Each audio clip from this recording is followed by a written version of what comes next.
Good morning. In observing some of the comments in the class, one of the things I have to tell you is that I keep looking back at the changes in the law, federal law, in regards to surveillance and all the freedom of information that is supposed to be posted for our own information and for protection as well.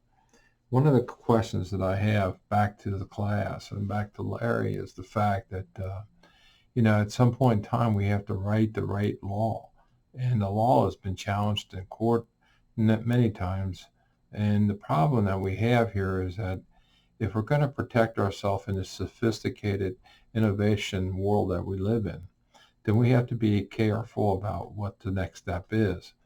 And I think a lot of times we have a tendency to look at these things and just gloss over them and say, well, it's no big deal.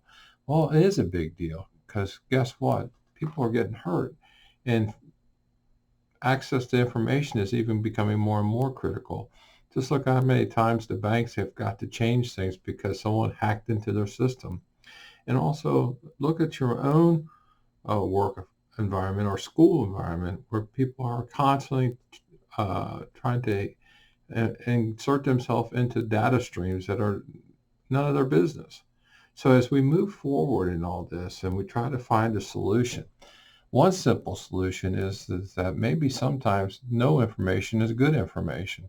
Sometimes maybe we need to keep things more in a confidential setting and quit releasing this information out because we think it's going to do more good, but I don't think it does sometimes. I think we have to be cognizant of where we're going, what information we want to release, and at the same time, keep it to a simple process and don't leave it up to the room of chance. If you look at the recent uh, drama going on in this country right now about impeachment and everything else that goes on in the world, one thing I see is that the media has a tendency to take things to a different direction. And they're doing that because they want to create a dialogue.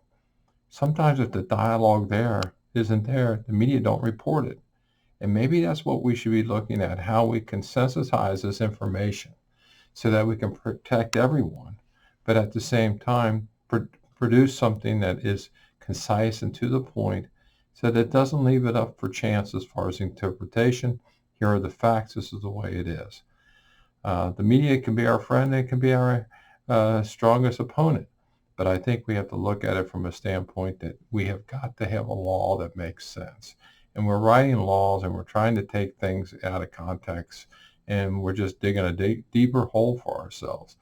And I think our legislative bodies need to sit back and think about the big picture. They're just trying to play, this is the old thing. The horse ran away. I guess we're going to fix the fence. Well, now it's time to worry about how the fence is going to look for the future. And I think that's where we need to be. We got to think futuristic, not in a back vacuum like we have in the past. This is just my thoughts.